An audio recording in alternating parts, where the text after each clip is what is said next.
Hey guys, tonight we slip into the flickering lamplight of 13th century Venice. The air smells of brine and smoke gondoliers shout in dialects that ripple like the canal waters, and the bells of San Marco ring out across red-tiled rooftops. You're standing here in 1254, the year Marco Polo is born. You probably won't survive this century, let's be honest. Sanitation is more good luck than public health. But that's the charm of history, you get to stroll through it safely. Tucked in bed, no fleas, no plagues, at least not for you tonight. So before you get comfortable, take a moment to like the video and subscribe, but only if you genuinely enjoy what I do here. And hey, while you're at it, post your location and the time you're listening down in the comments. I love seeing where the midnight caravan of listeners stretches across the globe. Now dim the lights, maybe turn on a fan for that soft background hum, and let's ease into tonight's journey together.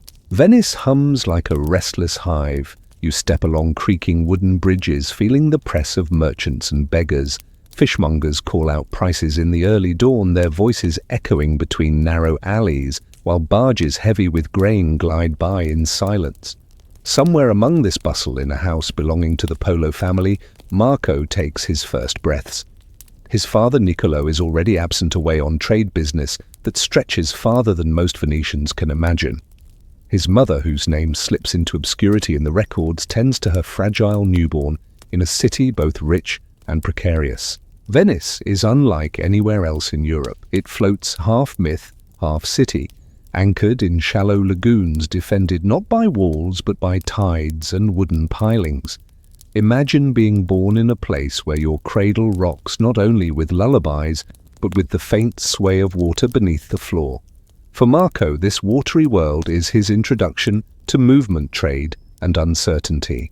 You wander with him through the markets where cloth from Constantinople gleams in the sun, where spices drift their aromas through the air, pepper, cinnamon, saffron, luxuries more valuable than gold.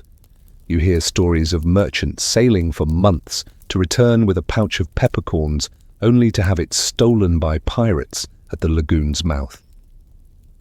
In Venice, fortune arrives and disappears as quickly as the tide.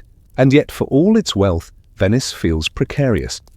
The city is a crowded experiment in survival, no farmland of its own, dependent on trade and on alliances that can collapse overnight. Disease lurks in stagnant waters and wooden buildings teeter precariously close to fire. You notice families clutching their ledgers tighter than their children, because in this merchant republic, credit and reputation can save you more surely than a sword. Young Marco absorbs all of this. He isn't a child of knights or farmers, but of traders. He grows up listening to conversations about exchange rates and caravan routes, overhearing negotiations conducted in Greek, Arabic, and Latin. His relatives speak of Constantinople as if it were just next door, though it lies weeks away by ship. He plays by the canals with other boys, but instead of imagining castles or dragons slaying their games, mimic weighing spices and counting coins. Historians still argue whether Marco's upbringing was particularly privileged or just comfortably mercantile. Some accounts paint the Polos as immensely wealthy, while others suggest they were simply one of many trading families clinging to opportunity. But in either case, Marco learns early the art of watching, listening, and calculating value. A quirky tidbit you stumble upon: Venetian children sometimes swam naked in the canals, partly because it was hot, partly because laundry wasn't exactly a household priority. Imagine Marco splashing in the same waters where gondolas now serenade tourists, dodging barges piled with onions and salted fish. Not the most glamorous childhood scene, but oddly fitting for a boy destined to travel. Venice itself is a lesson in contradiction, simultaneously fragile and formidable. The city is surrounded by salt water, yet thrives on salt as a commodity. It has no farmland, yet feeds itself by controlling trade routes. Its people wear silk while living in damp wooden houses at risk of collapse. You stroll the Riva degli Schiavoni, the waterfront where ships unload from Dalmatia and beyond, and realize that every plank beneath your feet was built on trade. And then, of course, there's the family shadow. Niccolo Polo, Marco's father, is already gone for much of his childhood, traveling across the Black Sea and into the mysterious East. Little Marco grows up with stories whispered rather than told, legends of distant cities, whispers of treasures and dangers. Children without fathers often invent their own tales, and Marco probably filled his imagination with versions of journeys he would one day make himself. One mainstream fact: Venice at this time was at the height of its maritime power, controlling key Mediterranean routes and competing fiercely with Genoa and Pisa. Its navy was a floating empire in itself, and its merchants were as influential as its doge. That atmosphere of restless ambition shaped Marco from the start. But when you pull back and look at the crib where Marco lies swaddled in cloth bought from some far port, you can sense a quiet inevitability. This boy's life won't stay confined to these canals. The lagoon is just the shallow end of a much deeper ocean. You hear the distant toll of a bell again echoing through the salty air. In this sound is both a warning and a promise: the world beyond Venice is vast, perilous, and waiting. And though Marco is still an infant, his journey has already begun, one that will stretch across deserts, mountains, and oceans, pulling you along step by step. The question is, when his father returns from the east, will Marco be swept into that same tide? The father you've barely met finally drifts back into the story like a ship edging out of fog. Niccolo Polo, tall, serious, carrying the hard edge of years spent among caravans, isn't the sort of man to sit by a cradle and sing lullabies. He and his brother Maffeo are merchants of a higher grade, not content with small-time Venetian bartering, but players in a game that stretches all the way into Asia. When Marco is still young, Niccolo is already gone for more than a decade, chasing opportunity along routes most Venetians can't even imagine. You picture the young boy catching glimpses of him, a shadow passing through the house, boots dusty with foreign soil, saddlebags heavy with trinkets, coins, or strange fabrics. To Marco, his father might seem more like a character from a tale than a flesh and blood parent. The Polo family business feels like something out of myth, full of whispered destinations: the Black Sea, Constantinople, Bukhara. Words that sound to a Venetian child like spells or incantations. At the time of Marco's birth, Niccolo and Maffeo were deep into one of their longest journeys. They had ventured past Constantinople, travelled across the Caspian, and reached Bukhara in modern-day Uzbekistan. There, according to the later chronicles, they were caught up in political turbulence, princes and khans fighting for dominance. They lingered years longer than expected, waiting for safe passage. Then, in one of those twists that seems almost too dramatic to be true, they were summoned farther east toward the court of Kublai Khan himself. Historians still argue whether this first journey was quite as direct as Marco later described, but what matters here is the seed it planted: a Venetian family, now tied to Mongol power. Quirky tidbit for you: while travelling east, Niccolo supposedly carried a supply of Venetian glass beads. Simple, cheap trinkets in Europe, but in Asia, they were seen as exotic and precious. Imagine lugging delicate beads across thousands of miles just to exchange them for silk or safe passage. It's the medieval version of take something cheap, sell it for triple overseas. When Niccolo finally reappears in Venice after more than a decade, Marco is already a teenager. You can sense the awkwardness. Here's a father who left when you were tiny, now back with stories of Khan's desserts and languages you've never heard. It must have felt surreal, like meeting a myth who also insists you do your chores. Venice itself in those years hadn't changed much. You still stroll through markets where spices from Alexandria perfume the air.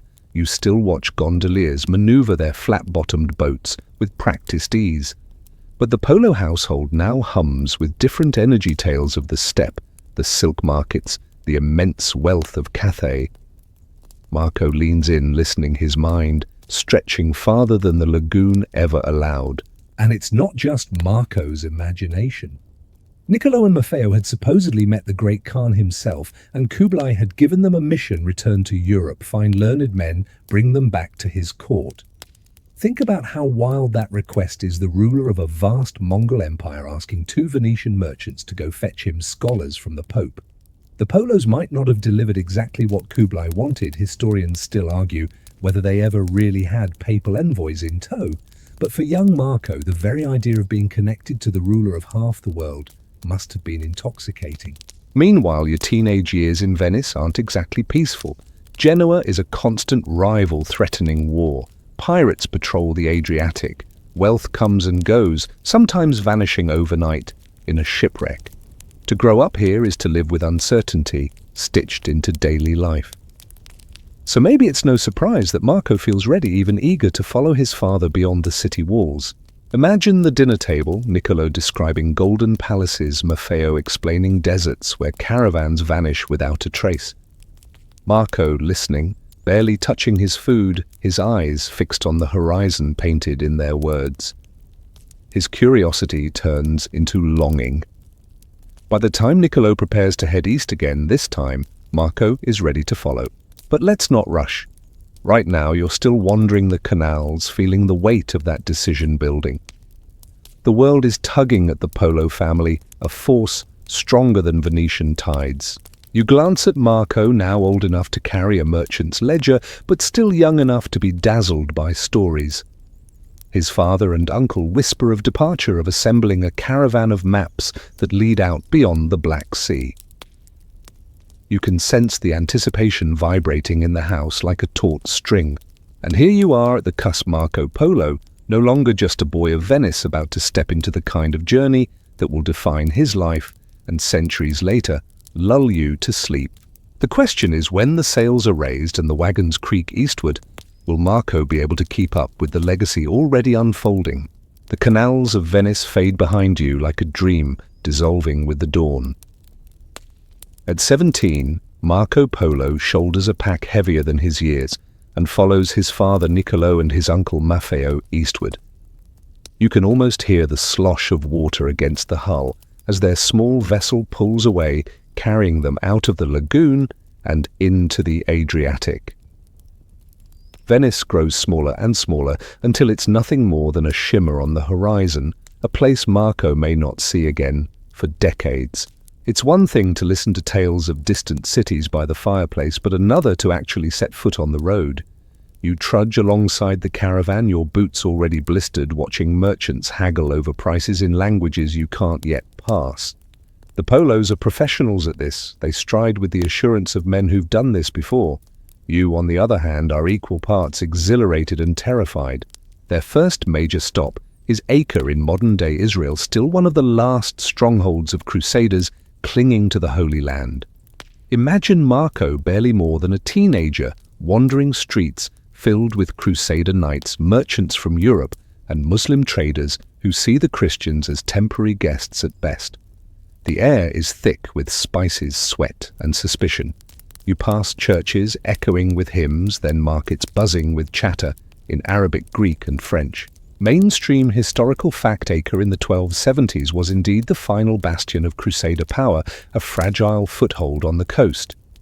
By the time Marco passes through, it is already fraying its walls, destined to fall to the Mamluks within a few decades.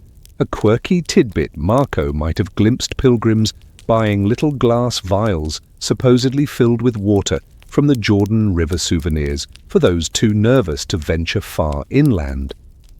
Imagine paying a fortune for a thimble-sized bottle of holy water that probably came from someone's bath. From Acre you continue to the port of Ias in Cilicia, where the land routes north and east begin. The Polos negotiate for space on ships, haggle over pack animals, and study maps that look more like works of abstract art than reliable guides. You trail behind them, your eyes snagging on every odd detail, the carved crosses in stone walls, the soldiers arguing over, pay the camels, chewing cud with an expression of eternal boredom. Marco is watching too, though his gaze is sharper. You notice he asks questions constantly about currencies, about dialects, about trade customs. His education, once confined to Venice's counting houses, now sprawls across continents. Historians still argue whether Marco kept journals or whether all his memories were dictated years later in Genoa, but here, walking beside him, you sense his mind cataloguing everything, even the way merchants spit in their palms before shaking hands, even the smell of tar that clings to dockside warehouses. The Black Sea voyage is their next ordeal. You clamber onto a crowded ship, sails snapping in the wind, the deck tilting under your feet. Seagulls scream overhead as the vessel creaks away from the coast. Days blur into each other, salt spray stinging your skin-cramped sleeping quarters where snores and fleas are your only companions. Meals are stale bread, dried fish, and water that tastes like wood from the cask. Yet Marco leans at the rail, watching the horizon with eyes wide open, absorbing every ripple of change. Storms rise suddenly on the Black Sea, tossing the ship like a toy. You clutch the railing, heart hammering, while sailors cross themselves and shout orders. At night, lightning flashes, illuminating waves that look tall enough to swallow the vessel whole. Somehow the ship survives battered, but afloat, crawling toward the distant coastlines of Anatolia. Once ashore, you march inland. The road winds through rugged mountains where bandits wait for the careless. You keep your hand on your pouch, though you own nothing worth stealing. Villages here are poor, clinging to rocky soil, but hospitable enough to offer bread and goat's milk to weary travelers. Marco notes how even these villages serve as nodes in trade networks, wool salt and dried fruit exchanged in modest but essential quantities. One evening, camped beneath the shadow of a ruined fortress, Marco listens to a storyteller recounting Alexander the Great's march through these same lands. You stretch out by the fire, realizing that every road here carries centuries of footsteps: Roman legions, Persian armies, crusaders, traders, pilgrims, and now Marco Polo, the boy from Venice. You're still only at the beginning yet. The rhythm of travel has already shifted Marco's perspective. Venice feels distant, almost unreal, like a childhood toy left behind. Ahead lies a road, stretching beyond comprehension, through deserts and mountains to lands most Europeans have only heard of in half-remembered rumors.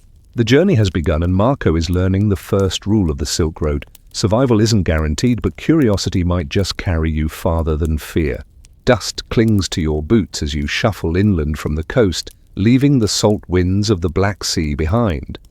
The path winds through Anatolia, that rocky bridge between Europe and Asia, where every hill seems to hide a ruined fortress and every valley whispers of old empires. Marco Polo, only 17, already feels like an exile from his own childhood. You trudge alongside him, the road stretching farther than your imagination. The Polos push their caravan eastward through lands once ruled by Byzantines, Seljuks and Armenians. It's a patchwork quilt of faiths and loyalties, and none of the seams hold steady for long. You find yourself passing Greek Orthodox monasteries perched on cliffs, then markets echoing with the call to prayer, then lonely castles flying banners of crusader knights. Every bend in the road feels like stepping into a different storybook. Mainstream historical fact. At this time, Anatolia was still recovering from the Mongol invasions of the mid-1200s. The Seljuk Sultanate of Rum, once powerful, had fractured under Mongol suzerainty. The Polos weren't just travelers, they were threading through a chessboard of uneasy alliances and crumbling kingdoms. Marco listens more than he speaks. He's studying faces: Armenian traders with long beards, Turkish horsemen with bows slung over their shoulders, Greek priests fingering prayer beads. He notes how prices shift from town to town, how every market seems to have its own way of weighing spices or measuring silk. You watch him scribble mental notes, as if every odd detail might matter later, and perhaps it will. Travel here is not leisurely. You slog through mud after sudden rains, then choke on dust when the sun returns. Wolves stalk the edges of the caravan at night, their eyes glinting in the firelight. Your food is simple bread, hard enough to chip a tooth, cheese that smells faintly like socks, dried meat that you try not to question too much. The Polos eat the same fare without complaint, reminding you that on the road, luxury is relative. A quirky tidbit: some travelers swore by amulets made of wolf teeth, believing they kept real wolves at bay. Imagine Marco politely skeptical, watching a fellow merchant hang a necklace of teeth around his neck, only for wolves to show up that very night. Superstition travels faster than facts after all. By the time you reach Persia, the terrain shifts dramatically. Deserts unfurl in every direction, vast, shimmering, almost alive with mirages. You feel your lips crack, your tongue heavy with thirst. Camels plod along, indifferent to your suffering, their wide feet gliding over sand like boats on water. The sun burns during the day, and the cold at night bites like iron. Historians still argue whether Marco's descriptions of these Persian deserts were eyewitness accounts or embroidered tales he heard from others. But as you stagger under the weight of the heat, you're inclined to believe him. The silence is too complete, the horizon's too endless to fake. Even your thoughts feel baked dry. Yet even here in this seeming wasteland, life thrives. Caravanserais, fortified inns, spaced a day's journey apart, rise from the dust like stone oases. You shuffle through their arched gateways, grateful for shade water and a night without fear of bandits. Inside, travelers from every corner of the world mingle: Persians, Armenians, Mongols, Indians. You hear gossip about distant wars, new khans, rising prices of silk, fluctuating. For Marco, it's a crash course in global networking, centuries before LinkedIn.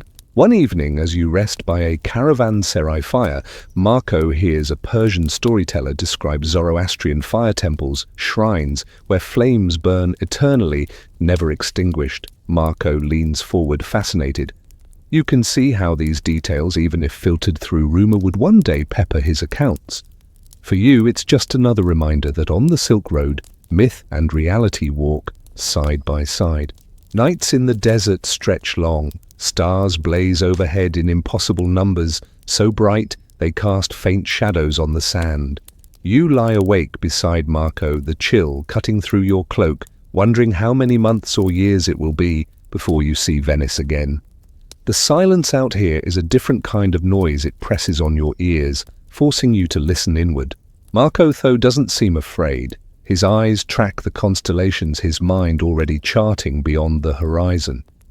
You realize that while the desert drains your energy, it fuels his curiosity. Every hardship seems to harden him, every strange sight etches itself deeper into his memory. When dawn breaks and the caravan sets out again, you push forward, sand crunching underfoot, camels groaning in chorus. Ahead lies the heart of Persia, and beyond it, the snowbound passes that guard the road to Cathay.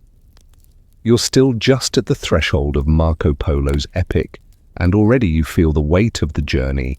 The question lingering now is, when mountains rise on the horizon, will Marco's determination prove as unshakable as the peaks themselves? Your lungs sting as you climb higher and higher, leaving the dry Persian flats behind for the first foothills of the great mountains. The caravan snakes upward, each mule and camel struggling against the thin air. Marco Polo is no longer just a Venetian boy. He's a traveler now, boots worn through skin browned by desert sun eyes squinting against the glare of snow. You trudge beside him, your breath puffing white in the cold, and the thought hits you: the road east has teeth, and you're walking straight into its bite. The approach to the Himalayas is not a single pass, but a series of trials. First, come the rolling uplands, brown and treeless, where winds howl like angry ghosts. Then narrow gorges, rivers foaming below wooden bridges, swaying under the weight of animals. Every creak of the rope makes your stomach lurch. Marco holds the reins of his horse, tighter jaw clenched, but you can tell he's exhilarated. Mainstream historical fact. The Polos cross the Pamir Mountains, sometimes called the roof of the world. These ranges reach altitudes over 15,000 feet, and medieval travelers often reported headaches, dizziness, and shortness of breath, the first recorded accounts of altitude sickness. And yes, you feel it. Your head pounds like a drum, your chest tight, as if the air itself is rationed. You walk 10 steps and pause, legs wobbling. Marco feels it too, though he tries not to show it. His uncle Maffeo mutters prayers under his breath, while Niccolo just grits his teeth and keeps walking, a man too seasoned to waste energy on complaints. Yet the mountains are more than hardship. They are strange, almost holy. You pass Buddhist monasteries tucked into cliffsides, their prayer flags snapping in the wind, bright streaks of red, yellow, and blue against the rock. Monks chant softly, their voices weaving with the wind like an endless lullaby. Marco listens intently, fascinated by rituals so different from Venetian mass. He will later describe these people with surprising detail, though historians still argue whether he witnessed every rite firsthand or embellished from hearsay. A quirky tidbit you can't ignore: travelers sometimes used yak dung as fuel for their fires in these high passes. Imagine the three Polos huddled around a flickering flame, trying not to wrinkle their noses while pretending it's perfectly normal. Marco probably laughed about it later, though in the moment, warmth mattered more than dignity. Nights in the mountains are brutal. The stars are sharper than any blade, the cold so deep it seeps into your bones. You curl under blankets that smell of camel, listening to the wind shriek like something alive. Sometimes avalanches thunder in the distance, a reminder of how small you are out here. Marco doesn't sleep much. He stares into the dark eyes wide, memorizing every detail for the story he will one day tell. And then the marvels Marco will later write of sheep, with tails so fat they had to be supported by carts of stones that burned like wood coal, which Venetians hardly knew. To you, trudging beside him, these details seem almost ridiculous, yet they're what make the misery bearable. The world is strange, yes, but strangeness keeps you awake, keeps you curious, keeps you alive. One evening, camped at a high plateau, a Persian guide points toward the horizon and murmurs about Cathay, China, still weeks, maybe months away. Marco leans forward as if he could already see it. You feel the tug, too, like the faint glow of a lantern drawing moths. You're exhausted, half frozen, half starved, but the idea that beyond these peaks lies something vast, rich and different pushes your feet onward. Historians still debate the exact route the Polos took through this region. Some argue they crossed further north through Central Asia, others that they braved the heart of the Pamirs and the Karakoram. But from where you stand, your boots sinking into snow, your lips cracking in the wind, the route feels less important than the sheer willpower it takes to keep moving. Days blur into a rhythm of climb, stumble, rest, repeat. At times, you swear the mountains are endless, each ridge hiding another taller one. Marco, though, doesn't complain. He's learning the patience of a traveler, the art of enduring. And in the endurance, he's slowly transforming from a boy of Venice to a man of the road. At last, after what feels like eternity, you crest a pass and see the world change before your eyes. The air softens. Valleys open. Forests appear, then villages with tiled roofs, unlike anything in Persia. You've reached the threshold of China, though you don't know it yet. The air carries new scents, tea pine, smoke, distant spices. Marco's eyes widen, and yours do too. The mountains haven't beaten him. If anything, they've prepared him. The question now is, when he steps into the court of the most powerful ruler on earth, will all these lessons be enough? Your boots finally leave the icy crunch of the mountains behind, and the road spills into valleys that seem almost like paradise after weeks of thin air and frozen nights. Rivers shimmer under bridges of stone. Rice paddies stretch in neat squares, and the air smells faintly sweet with wood smoke and tea. You can almost hear Marco exhale in relief after deserts, wolves, and snowbound passes. This is a world that feels alive again. But relief quickly turns into awe. Ahead lies Cathay, the empire of the Great Khan. The Polos push on through cities far larger than anything back home in Venice. You wander through markets where silk shimmers like water, where paper money changes hands faster than coins, where merchants trade spices you can't even name. It's a sensory overload, every sight and sound demanding attention. Marco, of course, soaks it all in his eyes, darting from stall to stall, his ears hungry for new words. Mainstream historical fact paper currency was already widely used in Yuan China, something unheard of in Europe. Marco would later describe it with fascination. Money made not of gold or silver, but of mulberry bark, sealed with the Khan's stamp. For Venetian merchants who measured wealth in hard metal, it was practically sorcery. And then finally, the moment. You step into the court of Kublai Khan. The Great Khan isn't just a king, he's a force of nature. His empire stretches from the shores of China to the steppes of Russia, from Persia's deserts to the jungles of Burma. The Polo family stands in his hall, dwarfed by gilded pillars, attendants in silk robes, and an atmosphere so charged it makes you straighten your back without realizing.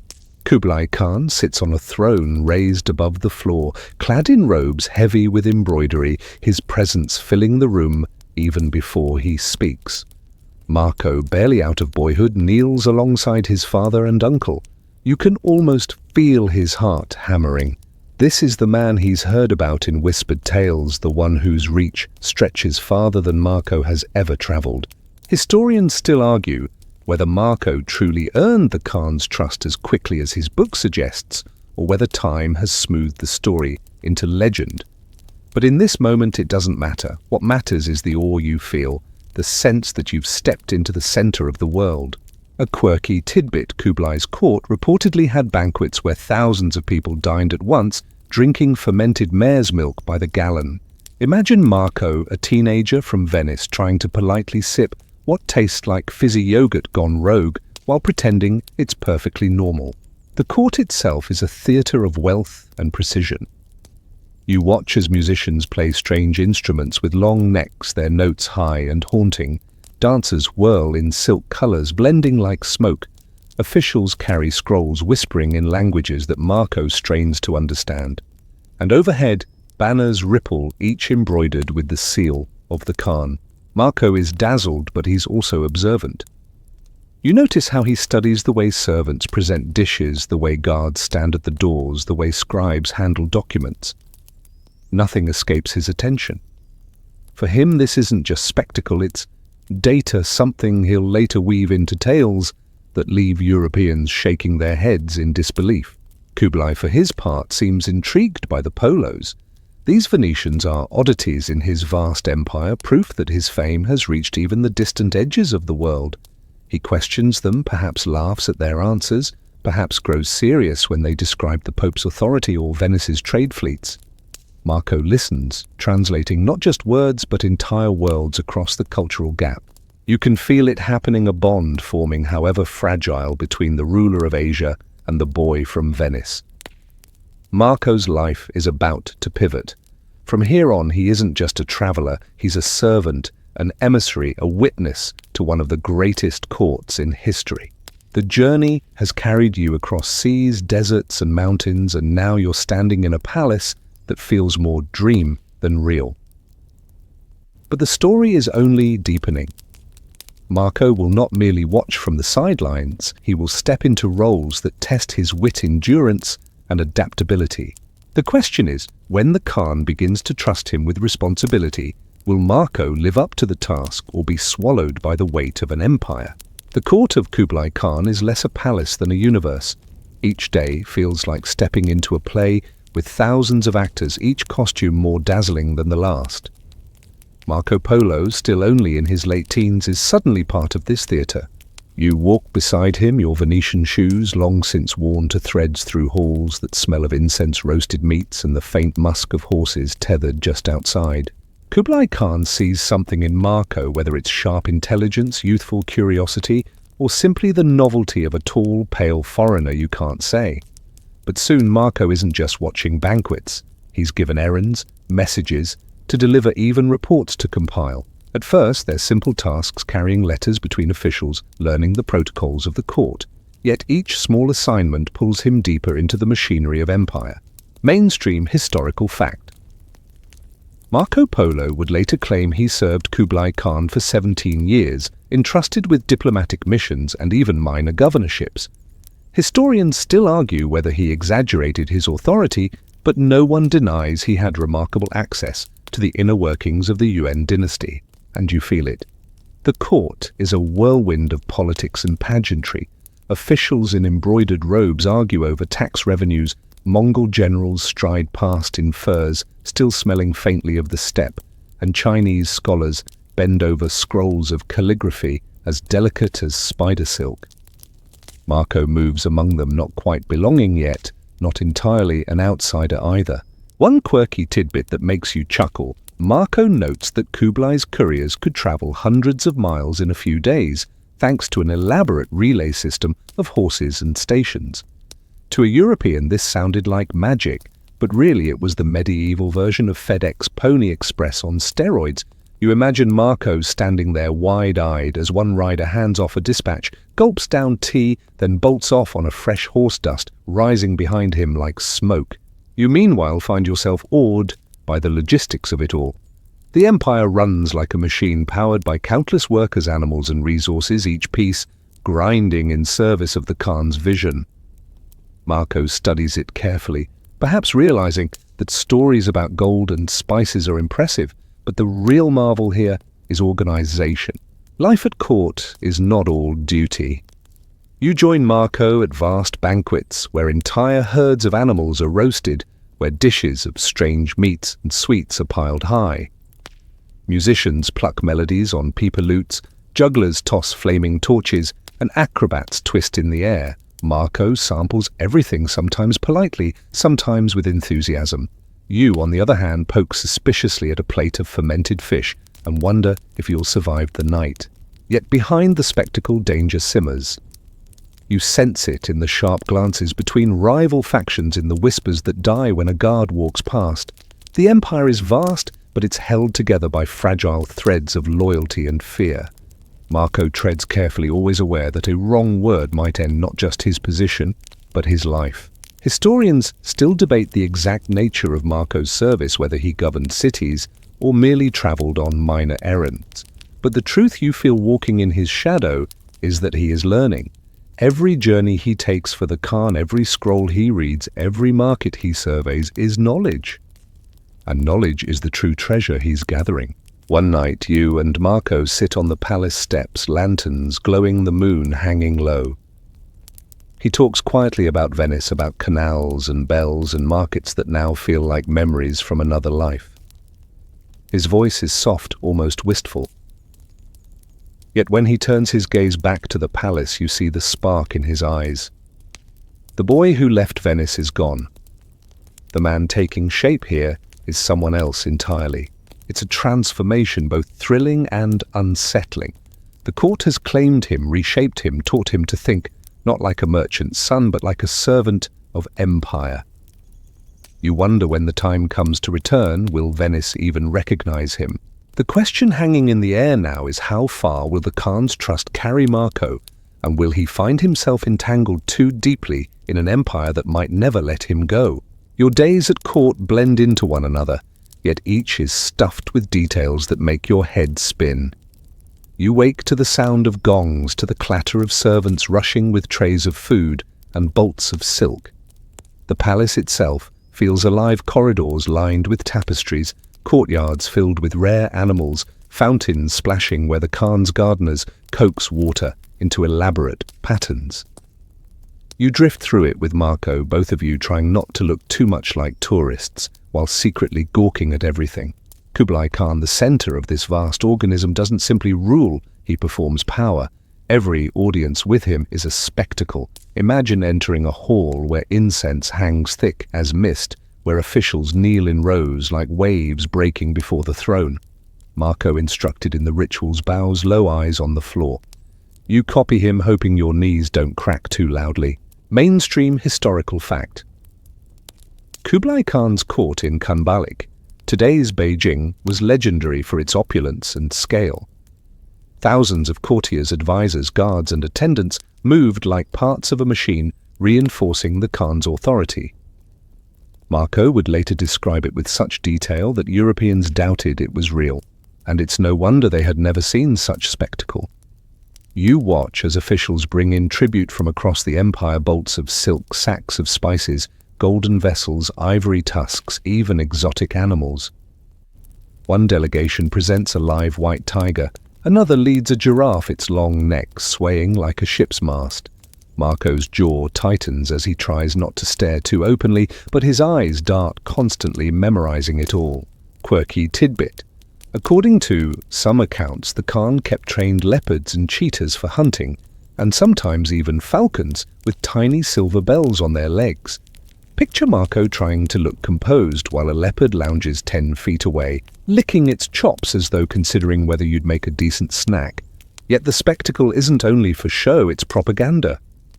You sense it in the way Kublai moves, slow and deliberate, as though time itself bends to his will. He speaks little, letting attendants magnify his words. His robes shimmer with gold thread, his very presence radiates authority. Even if you tried to doubt his power, the weight of ritual crushes hesitation. Still, the Khan seems genuinely curious about these Venetians. He asks about Europe, about the Pope, about Venice's navy. Marco listens carefully, then speaks with the mix of deference and boldness that wins attention. You notice how quickly he adapts, picking up enough Mongolian phrases to earn a nod, learning when to bow deeper, when to meet a glance. For someone raised among merchants, diplomacy seems almost second nature. Historians still argue whether Marco truly spoke directly to Kublai often, or whether most of his dealings were through interpreters and lower officials. But here, standing in the grand hall, you feel the immediacy of the encounter. Even if filtered through translators, Marco's voice reaches the Khan, and the Khan listens. That's enough. Life outside the palace is no less dazzling. Marco ventures into the streets of Kambalik, observing markets where goods from every corner of Asia exchange hands. You trail behind, wide-eyed, at stalls selling porcelain, so delicate it seems spun from eggshells, at vendors frying dumplings in woks sizzling with oil. The smells alone, ginger, garlic, sesame, make your stomach growl. Marco takes notes mentally, if not on parchment. To him, every detail is evidence of a world richer and stranger than Venice ever imagined. One evening, you're invited to a smaller gathering, a private banquet in a side hall. Here, you see another face of Kublai, less formal, more human. He laughs at a joke from a favorite advisor, samples dishes with genuine appetite, even pets a falcon perched by his side. Marco sits quietly observing, and you realize he's studying the man as much as the ruler. These glimpses will later color his stories, giving texture that no outsider could invent. But beneath the golden laughter lies tension. The empire is vast, too vast, and cracks run beneath the surface. Rebellions flare in distant provinces, taxes, strain peasants, rival generals, jostle for favor. You catch whispers of it in corridors, hushed arguments that die when guards pass. Marco hears them too, and though he doesn't speak of it openly, you can tell he knows that this empire, like all empires, carries seeds of its own unraveling. Still, for now, the grandeur overshadows the doubts. You walk back to your quarters at night, lanterns bobbing in the dark, the city sprawling endless around you. Marco stretches out on his bedroll, eyes wide, as though he's afraid to blink and lose the memory.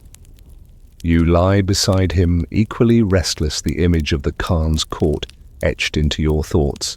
And you wonder what happens when the Khan decides this curious Venetian is useful. How far will Marco be drawn into service before he realizes he can't simply walk away? The first time Marco is sent beyond the palace walls on official business, you can feel his nerves jangling like coins in a pouch. Until now, he has been mostly an observer, an eager guest at a feast of sights and sounds.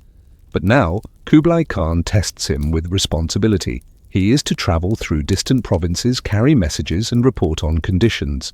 For a boy from Venice, this is like being handed the keys to a kingdom he barely understands. For you, it feels like tagging along on the most dangerous internship ever assigned. Mainstream historical fact.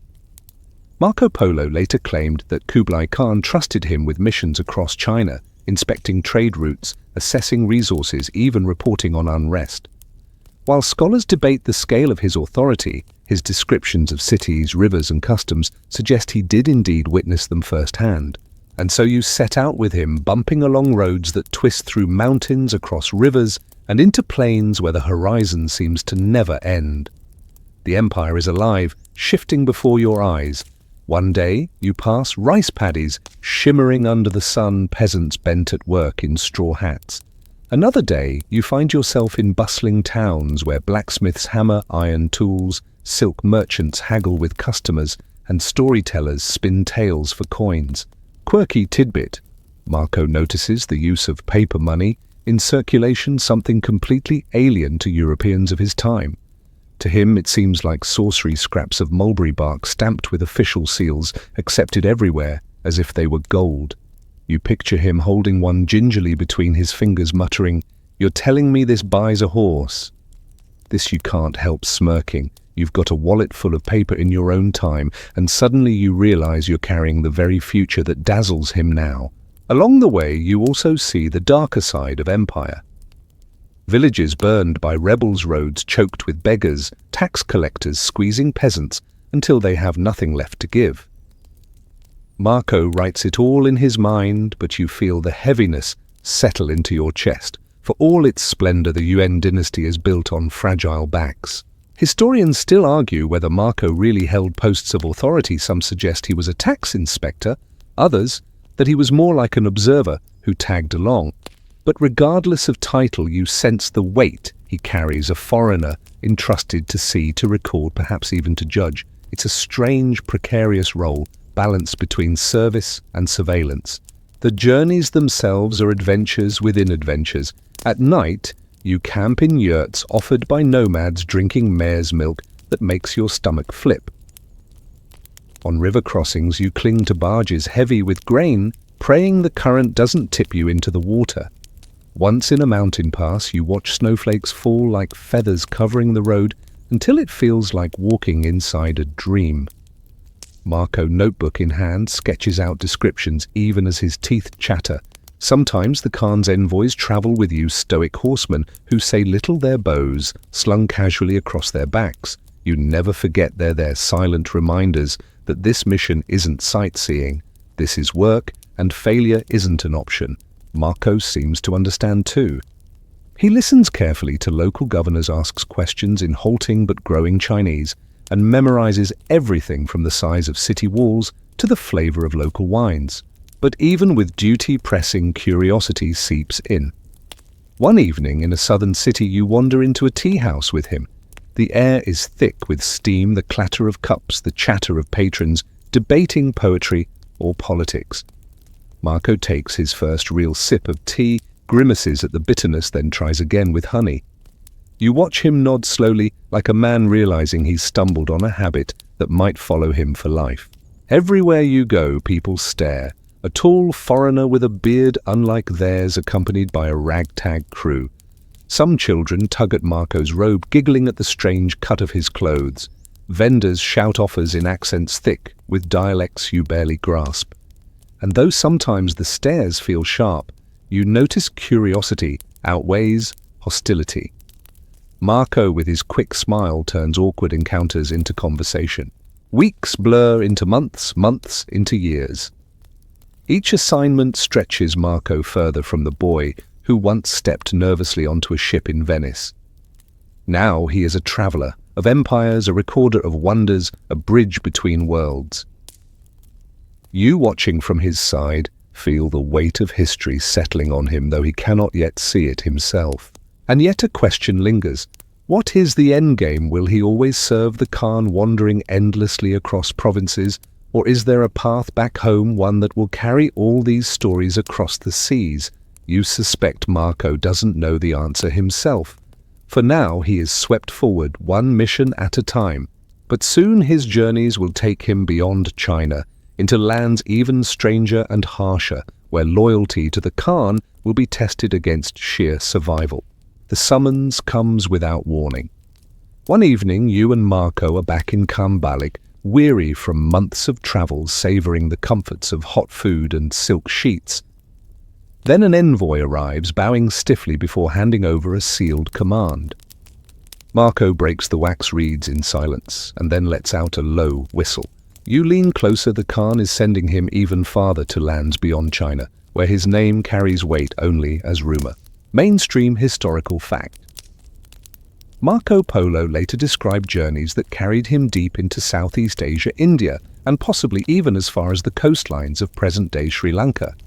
He claimed to have seen kingdoms of spice and jewels, places that sounded fantastical to Europeans back home. Whether he truly reached all of them remains a lively debate among scholars, and so the road stretches again before you. This time it leads south, where air grows hotter, thicker, and the sea becomes a restless companion. You travel with a caravan of officials, merchants, and guards. The routes are long, cutting through jungle paths where monkeys scream overhead and across rivers wide as seas. The humidity clings like a second skin, and Marco mutters that Venetian summers never prepared him for this. Quirky tidbit. In one port you both encounter elephant processions, massive beasts adorned in gold cloth and bells lumbering through streets as if they own them. Marco gapes, caught between terror and delight, scribbling every detail into his mental diary. Later he whispers, half-joking, "Do you think Venice could fit one of these on a gondola?" You laugh, imagining elephants wobbling through narrow canals, scattering pigeons from St. Mark's Square. The journey is perilous too.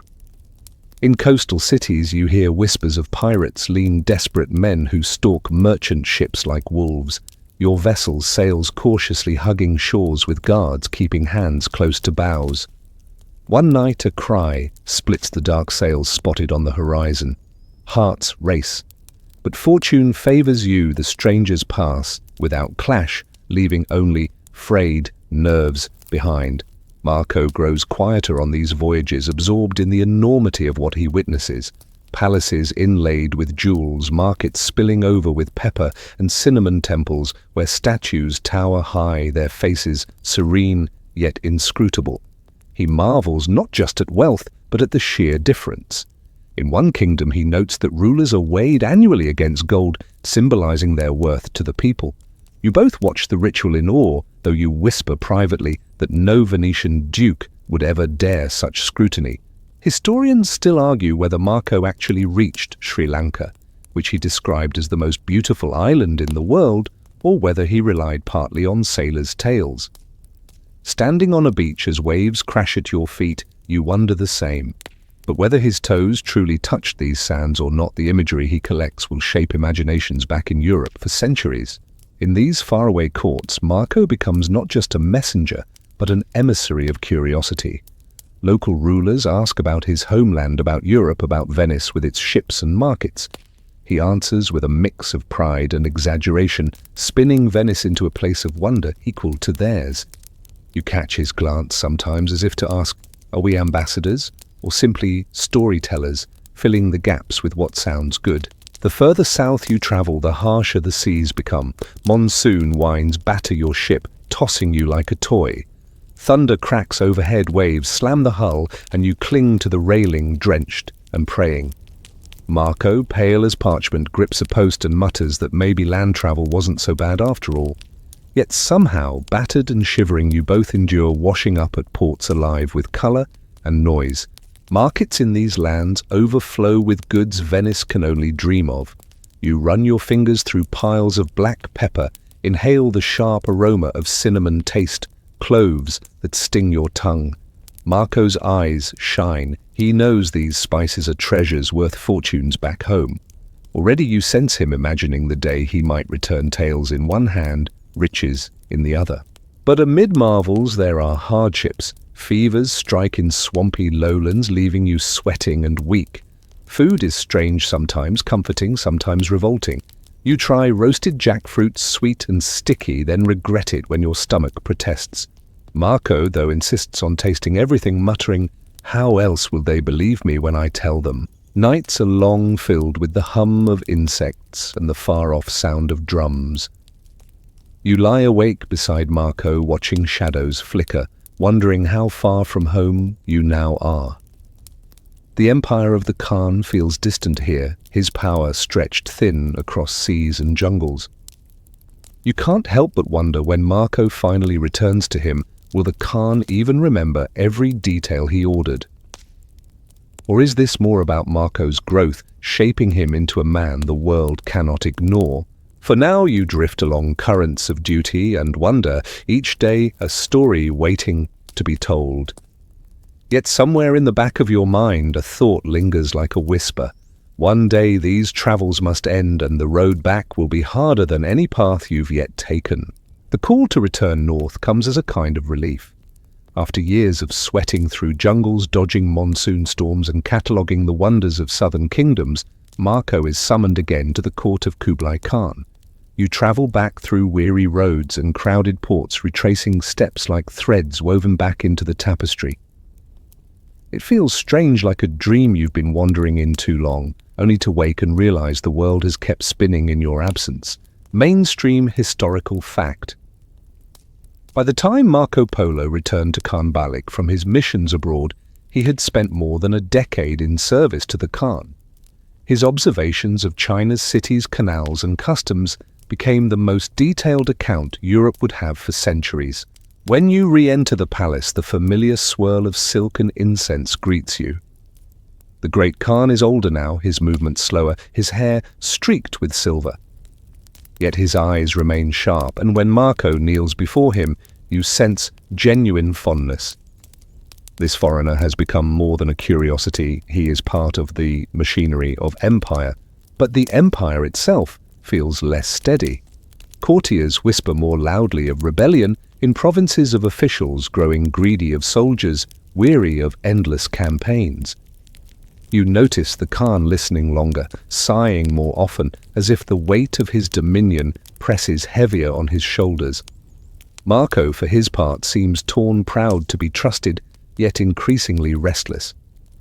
His mind drifts toward home, to Venice, to the father and uncle, who surely must be longing for return. Quirky tidbit. Marco describes the Khan's use of giant postal stations with fresh horses waiting every 25 miles, allowing messengers to travel at lightning speed. You marvel at the efficiency, joking to Marco that Amazon delivery would envy this system. He doesn't get the joke, of course, but he grins anyway, sensing your amusement.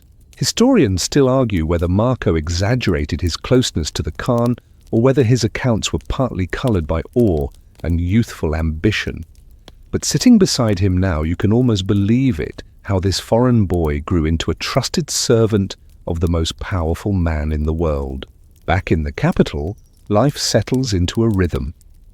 You walk through crowded streets where vendors fry dumplings on sizzling pans, artisans carve jade, and children chase one another with paper kites. Marco insists on exploring constantly, dragging you from one district to another. He marvels at bridges spanning wide rivers, at markets larger than Venice itself, at people living in multi-story houses that stretch higher than any he has seen. One evening, you both climb a tower overlooking the city. Lanterns flicker below like a sea of fireflies, the air thick with music and laughter. Marco leans on the railing, silent for a long while, then finally murmurs, "How will I ever describe this to them? They'll never believe me." You can hear the frustration in his voice, the impossibility of translating this vastness into words, and yet slowly he begins shaping his tales. You catch him practicing aloud, describing canals, markets, palaces with careful detail. Sometimes he embellishes, adding a flourish that makes you chuckle. You're rehearsing, you tease, and he only shrugs. He knows that someday his words will be the bridge carrying Europe into the East, whether they believe him or not. Still beneath the marvels, you notice an unease creeping in. Years are passing. The Khan is aging. Venice is a memory fading like mist. Marco's father and uncle grow more insistent. When will the Khan finally allow them to return home? Each petition is met with delays, excuses, or silence. It is not cruelty, but dependence. The Khan values them too much to let them go. For you, nights grow heavier. You lie awake in the palace guest quarters, listening to the distant howl of dogs, wondering if the road home will ever come. You picture the canals of Venice, the bells of St. Mark's, the salty breeze off the lagoon. And you wonder, if you returned now, would it even feel like home, or just another dream fading as this one began? The Khan, for all his power, cannot stop time. And as you walk the corridors with Marco, you sense change looming. Soon, a new opportunity will arise, one that might finally open the door back west, though not without danger. For now, though, you breathe in the incense, watch the endless bustle of the capital, and realize you are standing at the height of the empire, and perhaps also at the turning of Marco's life. The chance to leave comes disguised as duty. One afternoon, while the summer heat presses heavy against the palace walls, an emissary from the far-off Persian Gulf kneels before Kublai Khan. He pleads for help. A Mongol princess is promised in marriage to a Persian ruler, but she must be escorted safely across the seas. It is a delicate mission, dangerous, prestigious, and demanding utter loyalty. The Khan considers, then turns his gaze toward Marco and his family, mainstream historical fact. Historical accounts suggest that Marco Polo, his father Niccolo, and his uncle Maffeo escorted a Mongol princess Cocachin by sea toward Persia around 1291. The voyage took them through treacherous waters and cost many lives. For Marco, this summons is both a duty and a gift, finally a way out, a path that leads westward closer to Venice. But it is no simple departure. The princess travels with a grand entourage, servants, soldiers, gifts fit for royalty. The fleet must carry them through oceans infamous for storms and pirates. You watch Marco wrestle with conflicting emotions, gratitude for the chance, dread for the peril. Preparations take weeks. Ships are loaded with silks, porcelain, spices and provisions. Sailors mutter prayers to every god they know. Marco paces the dock, scribbling notes, studying the rigging as if knowledge alone can protect him. You stand by the water, gazing at the endless horizon, and whisper to yourself that this journey will either carry you home or swallow you whole. Quirky tidbit. Marco later wrote about strange sea creatures, giant turtles, and even mermaid-like beings that sailors swore they saw on these voyages. Modern historians think he was likely describing dugongs or manatees, though Marco seemed disappointed by their lack of beauty, remarking that they were more like pigs than fair maidens. You chuckle, imagining him squinting over the rail, deeply unimpressed. The fleet sets sail. At first the sea feels calm, almost welcoming. Days blur with the slap of waves, the creak of wood, the cries of gulls. You breathe salt air, watch dolphins dart alongside and think, maybe, just maybe, this won't be so bad. But the ocean is a fickle companion. Soon storms rise, walls of water that slam the decks, winds that howl like demons. Sailors tie themselves to masts, shouting through sheets of rain. You clutch the rail until your knuckles ache, whispering that at least Venice's canals never tried to drown you. Historians still argue how far the fleet actually travelled before disaster struck and how many ships were lost. What Marco recorded was harrowing. Many in the princess's entourage perished, their bodies consigned to the waves. You remember their faces, once laughing on deck, now swallowed by the deep. The survivors press on, grim and hollow-eyed. Weeks stretch into months. Supplies rot. Water grows foul. You choke down meals of dried fish, praying your stomach can bear it. Fevers spread through the crew, and every cough feels like a drumbeat of doom. Marco himself weakens for days, sweating in his hammock, whispering delirious fragments of Venice, of home, of bells and gondolas. You sit by him, fanning his face, willing him not to fade. Somehow he rallies. But not all are so lucky. At last land emerges from the haze. The fleet limps into Persian waters, battered but alive. The princess survives, her eyes tired, yet resolute. You disembark, legs wobbling, breathing in the dry desert air like salvation. Marco looks around, shoulders sagging with exhaustion, then mutters, "One step closer." You nod, though part of you wonders closer to what. Persia feels different, both familiar and foreign. You pass through bustling bazaars filled with carpets dyed in crimson, brass lamps that gleam like fire spices that sting your nose. Traders haggle loudly, camels grunt in dusty streets, and the air smells of sweat and saffron.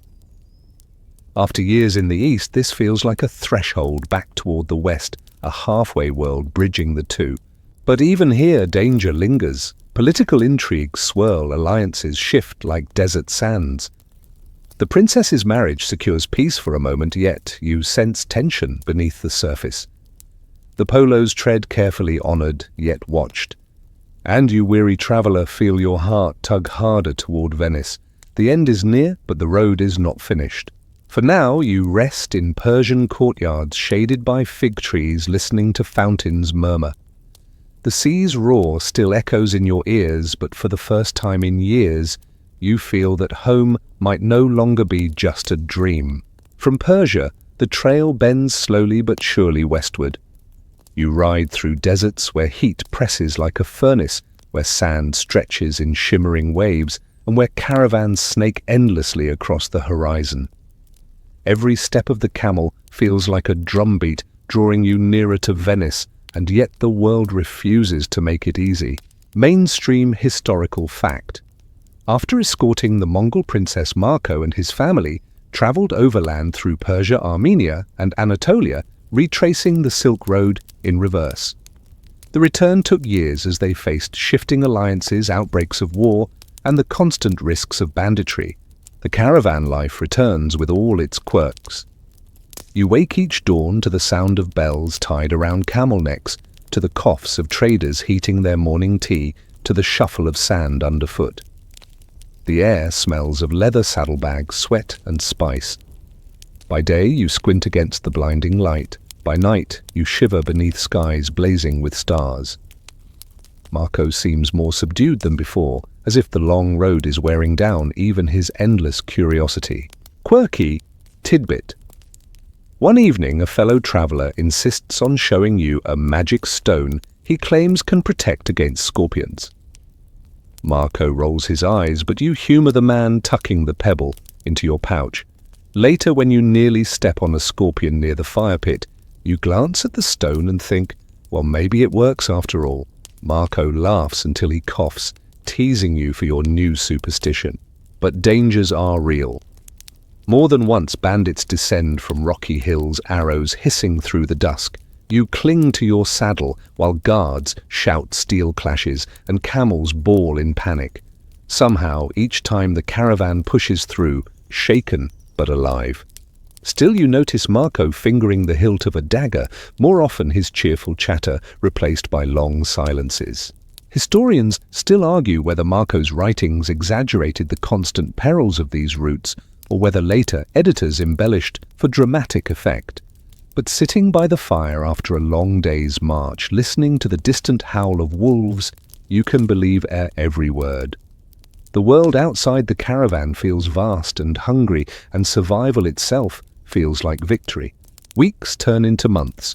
You cross mountain passes dusted with snow, valleys cut with icy rivers, and villages where curious locals gather to hear stories of the distant east. Marco obliges, describing Kublai Khan's court, the canals of China, the wonders of paper money. You watch their faces glow with disbelief, the same look you imagine Venetians will wear when he finally tells his tales at home. They'll never believe it, Marco mutters again, almost to himself. In Armenia, you pause at ancient monasteries carved into cliffs where monks chant in languages older than your own city. In Anatolia, you pass bustling markets where goods from 3 continents collide. Ivory from Africa, silk from China, furs from the north. Each stop feels like both an ending and a beginning, as if the world is folding back in on itself, bringing you full circle. The Polos grow more restless with every border crossed. Niccolo grows grey and gaunt, his eyes fixed always westward. Maffeo counts coins obsessively, muttering about trade routes and fortunes lost to the years. Marco lingers between them, caught between duty and yearning, his notebooks growing thick with observations. You too feel stretched thin, your heart pulled forward, but your mind heavy with the weight of all you've seen. Then one morning, you crest a ridge and glimpse a familiar sight, the glitter of the Mediterranean Sea. After so many years inland, the blue expanse takes your breath away. The salty breeze hits your face and suddenly you are laughing, wild, unsteady, relieved. Marco throws back his head and laughs too, the sound breaking open years of tension. The sea, he says, voice cracking, we're almost there, yet almost still hides 100 trials. You must find ships bargain for passage, avoid corsairs prowling the waters. And every storm clouds your hope with dread. After all you've endured, could the sea still claim you? But each sunrise brings you closer. You can almost hear the bells of Venice, almost feel the gondola rocking beneath your feet. For now you sit by the Mediterranean shore, dipping your hands into the cool waves, whispering prayers to every god you've met along the way. The journey is not finished. But for the first time you truly believe home is no longer just a dream. The sails finally rise again, this time on waters that feel more like home. The Mediterranean spreads out beneath you, glittering under the sun, dotted with islands whose names stir echoes of childhood. After decades wandering deserts and steppes, jungles and rivers, you are back among seas that whisper of Europe. The ship's creak, gulls circle, and you lean against the rail, tasting salt on your lips. Mainstream historical fact. The Polos reached Venice around 1295 after 24 years abroad. They returned with jewels sewn into their clothes, their fortune preserved, not in caravans of goods, but in precious stones, small enough to hide and carry. The voyage west is quicker than anything you've known on the Silk Road, but it still feels endless. Each island you pass feels like a drumbeat of anticipation. Marco spends the days pacing, scribbling notes, staring at the horizon as if trying to conjure Venice itself out of the haze. His father and uncle grow tense, whispering about whether anyone will even recognize them after so many years. Quirky tidbit legend says the Polos returned in rags disguised as beggars. At first, their relatives didn't even recognize them. Some versions even claim they were laughed out of their own families' gatherings until, in a dramatic flourish, they cut open the seams of their shabby clothes and spilled out the jewels hidden inside. You grin at the thought, a makeshift piñata, except instead of candy emeralds and rubies, scatter across the floor. But for now you are still at sea, lulled by the rhythm of waves. You hear the sailors swap stories of sea monsters lurking in the deeps, of phantom ships, crewed by ghosts of islands that move like living creatures. Marco joins in, recounting tales from China of giant serpents mistaken for dragons, of rivers so wide you could sail for days without seeing the opposite bank. The crew listens wide-eyed, though some mutter doubts when they think he's not listening. Historians still argue how much of Marco's travelogue was accurate, how much exaggerated, and how much simply lost in translation between worlds. Nights on deck are filled with starlight. You lie back against the wood, the sea rocking you like a cradle, constellations swirling overhead.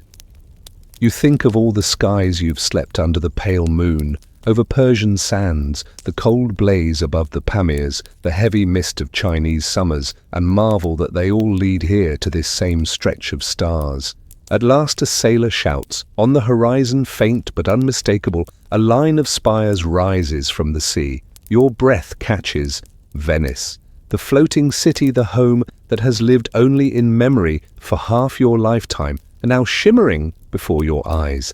Marco grips the rail so tightly his knuckles whiten. His father bows his head, whispering a prayer. His uncle mutters about trade routes, but his eyes shine wet all the same.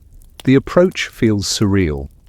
The lagoon spreads out, dotted with fishing boats. Gondolas glide along canals, bells toll from towers, the air carries scents of salt and smoke. You drink it all in every detail. And yet something feels strange. You realize the city has gone on living without you. Children play along the docks who weren't even born when you left. Buildings stand taller streets, busier, the world changed in your absence. You wonder if home is ever truly the same once you've been away so long. The ship moors. You step onto the dock legs, trembling not from the sea, but from sheer disbelief. For years you dreamed of this moment, now it feels like stepping into another life. People glance at you and the Polos with curiosity, suspicion even. You are weathered, sun-browned, dressed in patched garments, worn thin by years of travel. To them you look more foreign than familiar. The Polos walk the streets of Venice like ghosts returned. Neighbors whisper, pointing, some scoff, some cross themselves. You overhear a boy murmur, "They've been gone longer than I've been alive." Marco hears too, and for once he doesn't answer. He only smiles faintly, as though the weight of years cannot be explained in words. You reach the family home. Its walls stand the same, though ivy climbs higher now. Doors creak, shutters rattle. Relatives open their eyes wide, struggling to believe. They test you with questions, doubting your identity. But when the Polos slice open their threadbare coats and spill out sapphires, rubies, and diamonds onto the table, disbelief shifts into awe. Jewels glitter in the candlelight, dazzling proof of all you endured. At that moment you know the journey is real, the years were not in vain. And you are home. Yet even as joy swells, you feel an ache. Venice is familiar, but you are not the same.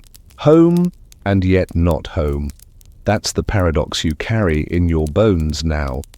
Venice greets you with bells and canals, the scents of fish, and tar the cries of merchants bargaining in the piazzas.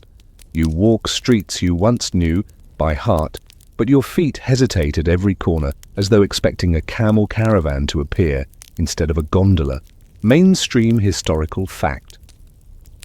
After settling back into Venice in 1295, Marco Polo dictated his travels to a fellow prisoner named Rustichello da Pisa during the Genoese-Venetian War. That manuscript became Il Milione, the book that spread his stories across Europe and cemented his name in history.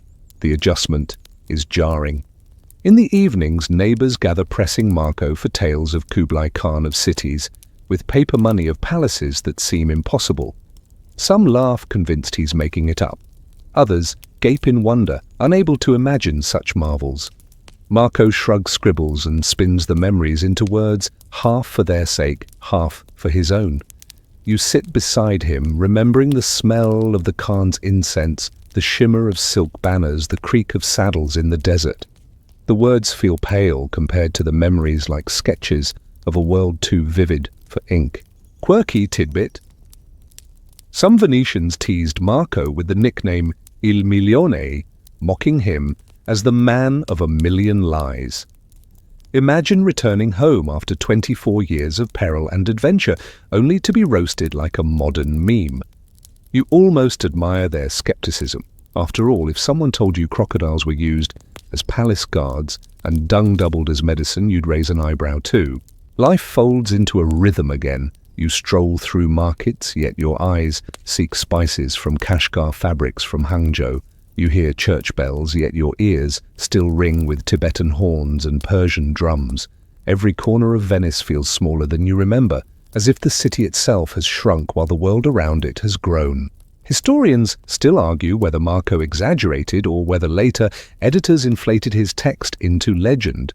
Some claim he never even reached China, that he pieced stories together from other merchants. But as you recall the frozen passes, the Mongol courts, the endless caravan nights, you know better. The truth is etched into your bones.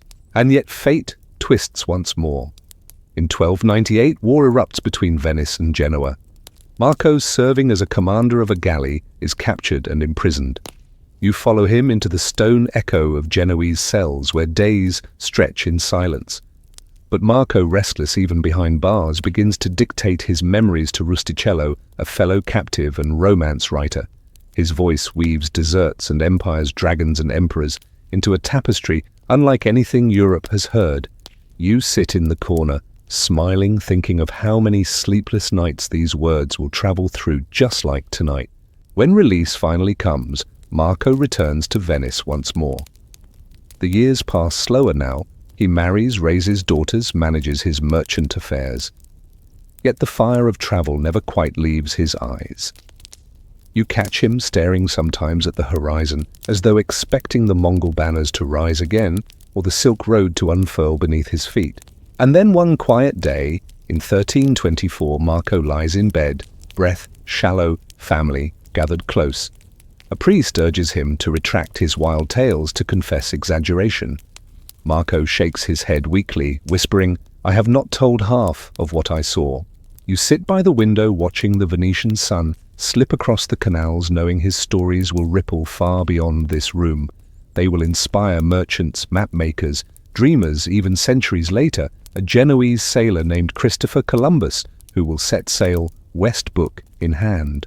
The journey is finished, and yet in every telling it begins again. And now, as the story closes, you can let go. Picture yourself not on a camel, not on a ship, not in a crowded Venetian street, but resting here, safe in your own bed. The noise of markets fades, the winds of deserts settle, the sea grows calm. You've walked through half the world with Marco, but now your steps can finally still. The memories drift like lanterns on water, soft light fading into the dark. Palaces of gold, markets of spice, the endless plains of Mongolia, the canals of Venice, all become gentle ripples on a quiet pond. There is no need to hold them tight.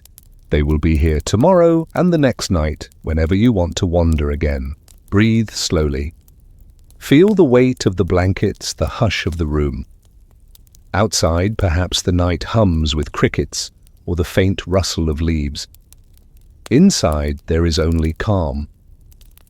The journey was long, but every journey must end in rest. As your eyelids grow heavy, let the images blur the jewel-scattered coat, the desert sunrise, the starlit sea. They dissolve into softness, into nothing. Marco's voice fades into a whisper, and yours follows. You are safe, you are home, you can sleep now.